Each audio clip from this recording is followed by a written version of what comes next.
everybody, and welcome to season 5 of the Makers in Minnesota podcast. We are hundreds of episodes into the podcast and still finding great Minnesota maker stories to tell.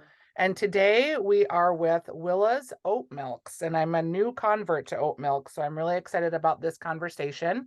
We are being joined by the co-founders, Christina Dorr. Rusty Dorr will not be joining us today, but he is also a co-founder.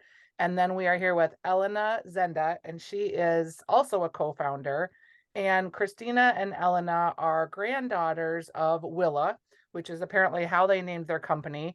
But before we get too far off track, I just want to start out by asking you guys, how did you come up with the idea for your actual business as entrepreneurs?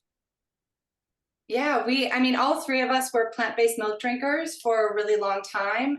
And we were kind of surprised just as we were looking at the milks in our fridge that there were so many artificial ingredients, tons of sugar, not a lot of plants, not a lot of plant-based benefits. And, my grandmother, Willa, used to make oat milk. She made a really delicious, creamy oat milk using real ingredients like vanilla extract and sea salt. And Elena and I just thought we should bring this to the world. We should bring her recipe to the world. And so we got to work and, we named the brand after her. Everything we do has to live up to her name. And then, as you do as an entrepreneur, we just kept digging in and finding more and more things about plant-based milks in the category that we wanted to change. And that really surprised us. And one of those was there's a ton of sugar in oat milk because typically it's just made with the oat sugar and they throw away all the healthy parts of the oat as food waste. And so Elena is, our brilliant chemical engineer and leads R&D in our team and many things. But she and my mom and our team figured out how to mill the whole oat. So you get this really extra rich, creamy taste. It's got all the benefits of the oats. It's got less sugar and it's zero food waste and the best choice for the planet. Okay, I'm dying to ask you more questions about that, and I'm going to come back to it. But second question is, what would you say is one of the smartest things you did when starting your business?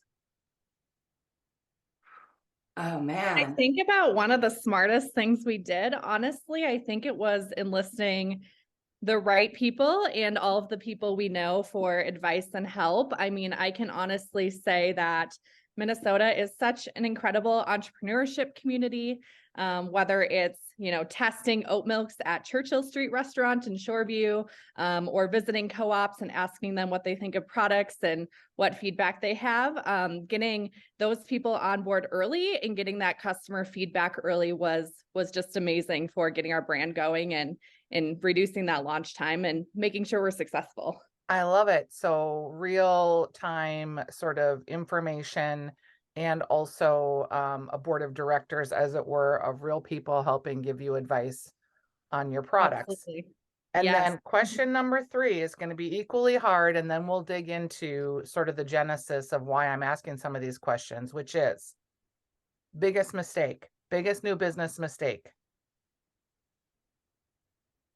I could take this one. I think one thing that we've learned is, in the early days, we would judge a really good week based on, did we get a big sale or, new account? And we had so many challenges, especially in 2020. We felt like we were just being blindsided every other month. Now we really judge a good week or a good day by how we rise to the occasion, and we turn whatever lemons come our way into lemonade and find the opportunity and find solutions together, because as an entrepreneur you just realize you're solving problems every single day. It's not going to stop. Okay, I love that, and it is an amazing. So I'm a new convert to oat milk. So when I saw that you guys had been one of the finalists and nominees for Minnesota for a Good Food Award, I was like, hooray, I can talk to these people about oat milk. Then I went on your website and I started looking about oat milk, and I realized I had thought very little of oat milk prior to drinking it, other than my doctor was like, hey, your cholesterol's a little high. Maybe you want to consider like eating some oats or drinking some oat milk. I was like, wait a second. I can just like swap out like in a latte the milk and that will be like a cholesterol benefit? She was like, yeah, it will. I was like, okay.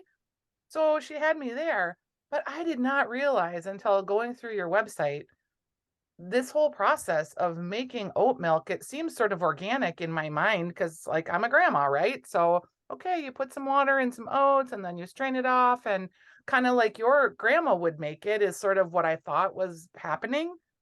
But no, au contraire. And there's like oil in oat making too, not some of yours, but some of the others. So I just need, okay, when you were little, why was your grandma making you oat milk? Let's just start there because that had to be kind of hippy dippy.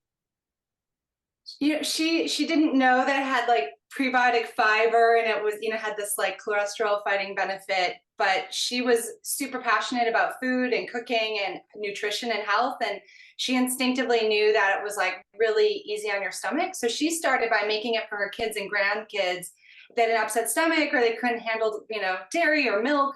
And she was just insanely ahead of her time in many, many ways. And so then you decide that you're going to dig into this. I mean, were you surprised how, I mean, I think I want to say this right. We're in a very interesting time in the plant-based evolution, and we're sort of on the beginning stages of it, I think, from a consumer standpoint.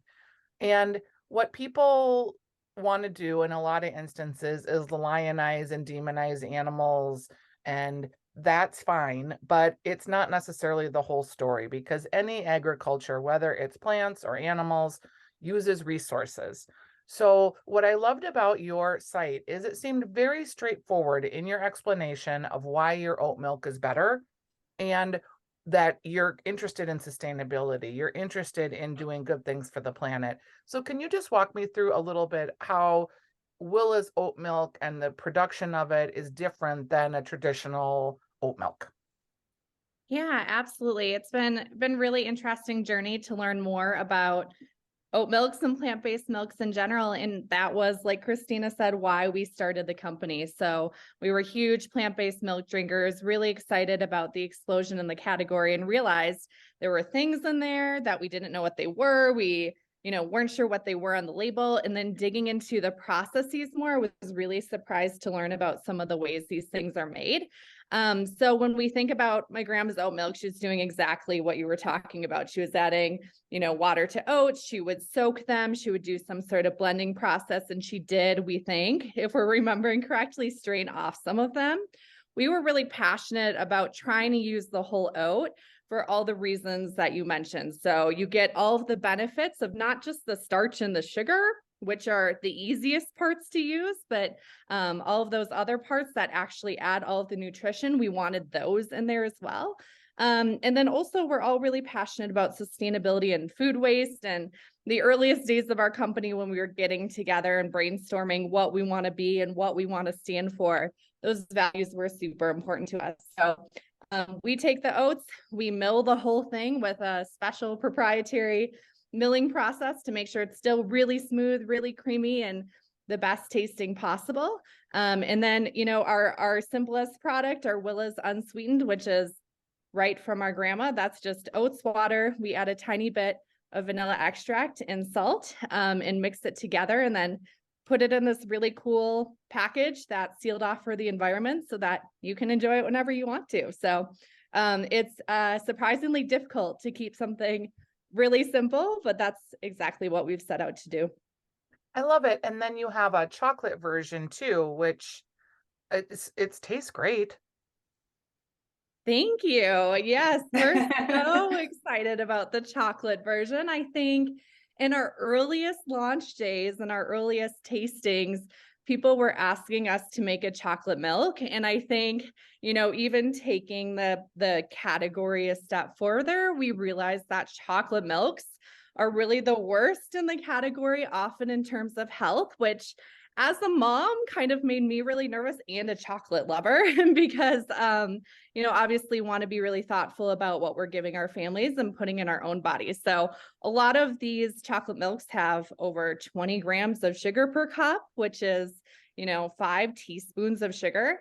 And also you get into these different kind of sustainability and different social issues with chocolate, where a lot of chocolate trade is associated with some really scary things, and including child labor. So we set out to make a really healthy, great tasting chocolate milk, and found a partner with Rocca Chocolate, who makes this really delicious cacao that we use in our oat milk. And it's single origin. We know where it comes from. We're really confident in their relationships with the farmers. So that's something that we can all feel really good about. You can actually scan our package QR code and learn more if you want to about where our chocolate comes from.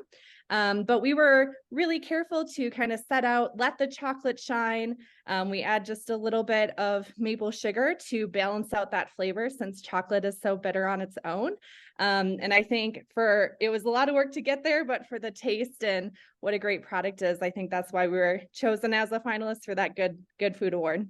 Were you surprised when you heard about being a finalist? Because like 2,000 companies submit, right?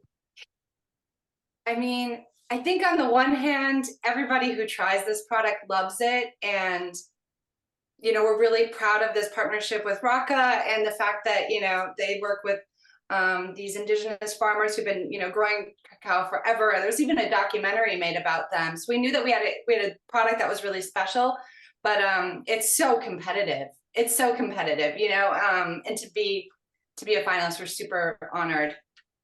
Can we talk a little bit about your backgrounds? Because I can usually tell, and we'll see if I'm right, when I'm talking with a CPG person or food producer that has some background that they've worked at General Mills. Have either of you ever worked at General Mills? No. Oh, I'm wrong for like one of the first times ever. Because you both, the packaging, the way you tell the story on the website, the way that you present the story is very CPG forward, very professional. You don't come across as hobbyists at all. Like, you are making this company and going head to head with some of these big brands. Where did you get started, and how do you have that confidence? Thank you, Stephanie. That means a lot coming from you, especially. So my background is in marketing and innovation and advertising strategy. I rose, through the ranks in my early career days and on the agency side in Minnesota, which gave me a lot of, that strong experience. And, it's amazing. That whole community is amazing in the Twin Cities. And then, yeah, Eleni, feel free to chime in on your side. Yeah, absolutely. So my background is kind of in some ways completely opposite to Christina's, which is why it's so exciting to have her as well as Rusty as a partner and meld those strengths. I studied chemical engineering and graduated with that degree. Worked in agriculture and food manufacturing, which is where I learned all about it, and got really excited about the idea of starting my own company and really trying to change the food system globally and in an impactful way. So a lot of experience in working in manufacturing and in co-manufacturing and formulation, which obviously really helped with Willa's. But I think, so much of the passion too, science side for me, like digging into the ingredients, but for Christina, I mean, even when we were originally talking about the story, I was so touched by her experience in working, in the ad agency world with, for example, Panera, and what she learned from that. So it's been exciting to combine our skills. So you guys, there's three of you, and Rusty, I understand, is kind of on the sales side. So you're all Right. really uniquely positioned, as I feel like I was too in my business. There were three of us.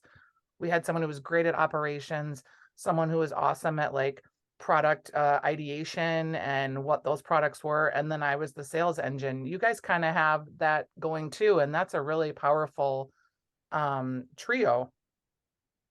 Thank you. It's super fortunate. Growing up, Elena and I would sometimes look at each other and be like, how is it possible? My sister is so good at math and science, and chemistry for me was like the hardest subject. Yeah. It's like, oh my God, I hope I can get a B, and for her, it's like so fun. And that, now we see that was such a gift. We all have such different skill sets. So yeah. I looked on the website to see where the oat milk's available, because I found it at Lake Winds, sorry. I always call it Lake Woods. They have 3 locations in the Twin Cities, and I shop there on occasion when I'm doing co-op shopping. And you have a lot of co-ops in the Twin Cities area and the Wedge. And you mentioned the place up in Shoreview. Remind me of the name. Churchill Street. Churchill Street, yep, which Yeah, is a Linden restaurant and Hills, coffee shop. Seward. So great. And also then I noticed a lot of West Coast and East Coast. So is one of you now on the West Coast, or how are you making such inroads? Because you've really got a great coverage map through the United States. A few things happened. So for one, our co-op partners in the Twin Cities have been amazing. They were some of the first ones to believe in us, and we're extremely grateful to them for their partnership. In the very early days of Willa's, Erewhon, which is a really famous grocery store in LA, reached out to us, which was exciting, just Yeah. over email. And then so all of us are from the Twin Cities. Most of our team is based in the Twin Cities. Rusty and I live in New York and go back and forth. And so we have a strong footprint here as well. And in a way, Willa's sort of has two headquarters in two communities that have been, really supportive to us. Well, and one of my favorite things to do when I go to New York is to go to Brooklyn and kind of suss around and walk the side streets. And there's a lot of small businesses, a lot of small food companies. When you go into a restaurant, you get a lot of farm to table goodness. In some ways, it is sort of like this little microcosm in New York because it's so rooted in farming and also food. And yet it's right outside, the big city. So it's fun that you guys are able to have representation in both areas because while the Midwest and obviously the East Coast are very different in some respects, the food and the growing and the importance on farming isn't that different because people don't realize that there's a lot of agriculture, a lot of dairy, and a lot of producing that goes on in New York. Yeah, I mean, I always tell my friends who come to the Twin Cities are always blown away by the food. And I mean, we even have some advisors who are Michelin star chefs who are trying to emulate things that they see at the food building in Northeast, who are, on things like Chef's Table. And then they're going Yep. into Minnesota and they're like, this is where it's at. The food scene in the Twin Cities, I think, is really unrivaled. And it's kind of like a not so best kept, it's like a best kept secret, really. And then New York, I think one of the things that surprised me the most about moving there was that an hour outside of the city, you're, in really amazing farmland. And like there's so much good produce coming out of the Hudson Valley, and that's where the Culinary Institute is. So similarly, I guess you have, like you said, that closeness between the farmers and the chefs creates a really interesting dynamic. And then, I think both Minneapolis, St. Paul, and Brooklyn and New York, they like to support local businesses, and thank goodness for that. Yeah, exactly. One of the things that I was on a panel and we were talking about food trends, and we are seeing a lot of we'll call it the under 35s, very interested in plant-based, very interested in nut-based milks. What was interesting to me was they're doing it very much for the political, not political, but the idea of promoting the health of the planet, but that their knowledge about the planet and the health of the planet was sort of shallow. So it's like they want to do the right thing, but they really didn't want to get into all the like sciencey part of it. They just want to have it clear on the label. Is this the right thing to do for my planet or not? And if it is, they'll spend a little extra to get it because they know that there's danger to the planet and they don't want to get like all into the weeds on the danger part. They just want to be able as a consumer to quickly pick up what they feel is doing their part. So when you're looking at that, how do you implement that in packaging? Because you guys have really beautiful, simple packaging. Thank you. So much. I can talk a little bit about it, and then Christina, feel free to jump in. But I think that one of the things that's been so challenging is there's so many claims out there. It's really difficult for consumers to sort through. So hopefully over time, some really good, reputable certifications come. In the meantime, it's a little bit the Wild West, which makes some of that messaging really really challenging, and we want to make sure we're doing the right thing too. So for us, we really wanted to be zero waste, and be able to put that on the package super confidently as a really quick indicator for what we're doing in terms of sustainability, or one of the main things that we're doing. And I think that resonates with a lot of the groups that you're talking about. I mean, if food waste was a country, it would be the third largest after the US and China, and man-made greenhouse gas emissions. And then on top of that, which isn't even included in the food waste, organic oats are a carbon sequester. So they're pulling carbon out of the atmosphere, putting it back in the ground where it belongs as they're grown. They're also a cover crop, great for soil health. And you know, or oats in general are unfortunately one of the most sprayed crops, but trying to fit that all into a package is super challenging. So I'll let Christina talk about how we do that. Yeah, you know, sometimes I feel like packaging design is like a lesson in just editing, and tailoring. And sometimes it feels like we have an embarrassment of riches. And as a marketer, I feel like every time I look at the packaging, there are things that I want to change. But you sort of have to get used to that. You know, for us, a lot of it comes down to making sure that the things that people care about are really obvious, and then making sure that we're taking every opportunity to kind of educate on the whole oat, how we're combating food waste, and how drinking Willa's is helping to reverse climate change. When we talked about early on the biggest mistake that you guys had made,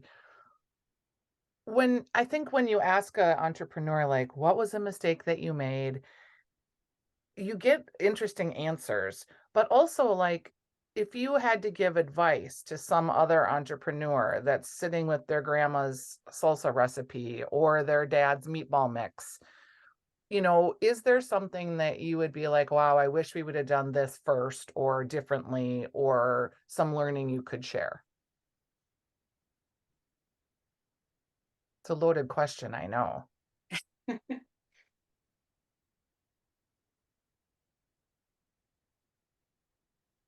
I mean, our first year was so wild. There were probably 1,000 things we should have done differently.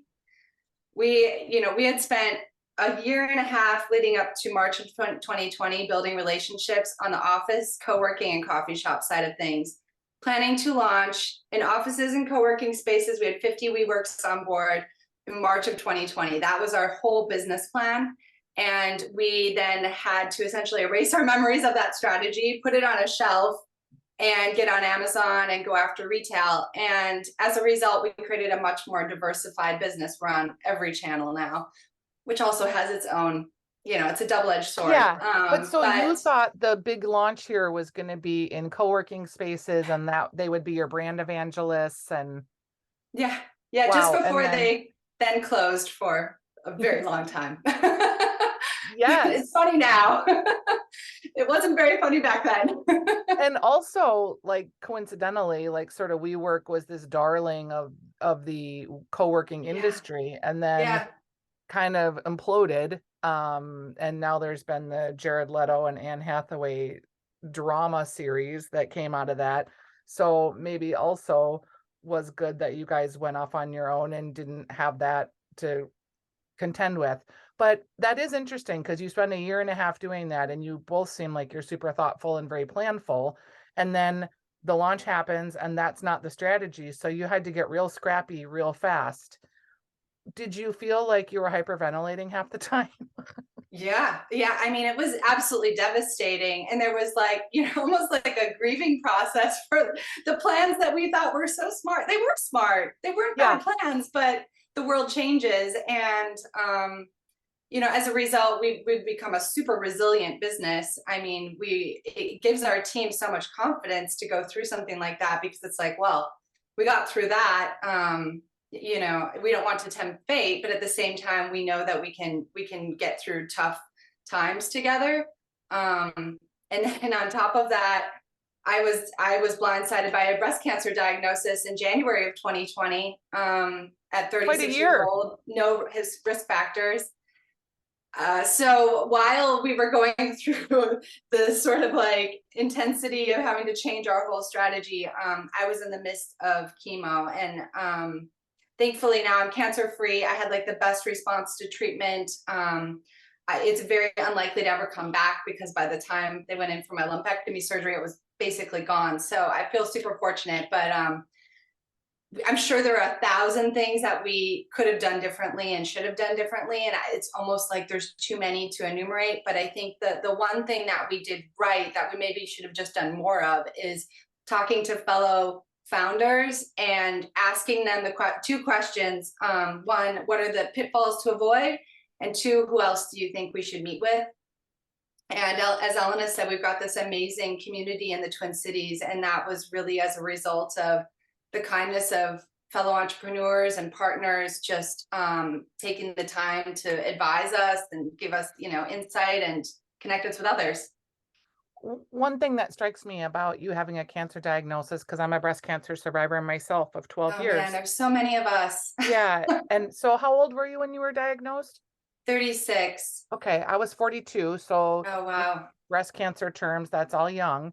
And it's funny because of course it was a horrible time and there's lots of horrible things that came out of it, but there's actually many more great things that came out of it because you learn to move on with your life in a way that you don't look back. Like you take chances, you're more comfortable with risk. You just have to keep moving the ball forward because you know that this is not an infinite life. And I think that really changes the decisions that you make. It changes your relationships. I feel so grateful. I have traveled. I have mentored people. I have built companies and sold them. Like all of those just really life-changing things I've done because I just kept moving the ball forward because I didn't have the choice of looking back or waiting or taking the time because I didn't know that I had the time. So while that seems maybe sad on the surface, it's been life-changing in such an amazing way that I'm so grateful for. And I hope as your time goes out and your survivorship goes longer, you'll really realize that for me was a fucking gift. And I would do it Yeah. all again. And Wow. I have some things, and you manage ailments and things that have happened because of your treatment. And I had a lot more treatment than you did, but it's still a gift. Like I sometimes just look at myself and think, wow, for all of that and all the trauma that people associate with it, there was also so much goodness that came down the road because I was able to survive it and create the life that I really wanted to. So that's what's on the other side as you deal with, because you're still pretty close. You're only a couple years out, and so much of it is you have so much treatment, and then you're dealing with the emotional ramifications of, wow, what just happened to me? Because Oh my there's a gosh. lot of, it's like Yes. you got hit by a truck, and Yeah. I never missed a day of work. I can imagine that Good you for were you. really conscientious too, like, okay, this Yeah. is my life now. I just have to add this to my plate and keep going. Yeah, wow, I'm so moved and I've got like my hair standing on head and hearing you talk about that because I feel like I'm just now kind of getting to the point where I'm feeling gratitude around it, which is very strange. But It's a process. everything you're saying, I'm just super moved hearing it. And I think for me, working on Willa is what I just keep thinking about is that there's no dress rehearsals in life. Like this is it. So it does make you just think a lot more about how you want to spend your time on this planet and what kind of impact you want to have. And I personally just think that's a real gift. It's when I talk with folks that have had cancer and are into survivorship, I say, there's a lot to work through, but there are a lot of moments of gratitude.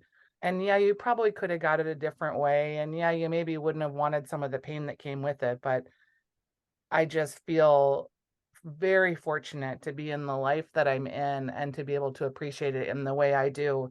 And that would not have happened had I have not had stage 3 breast cancer at 42. Oh my gosh! Wow, I was stage 1. I was so lucky I caught it when I did. Wow, yeah, It's all life changing. So it is.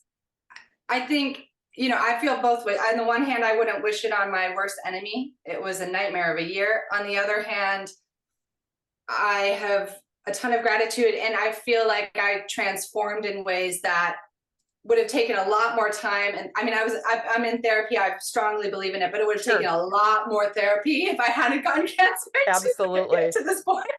It's weird how tough times can force you to grow in ways that you might not have otherwise. Yeah, and it's neat that you guys are sisters too in this company. And is Rusty part of your family, or did you pick him up because he's good at sales?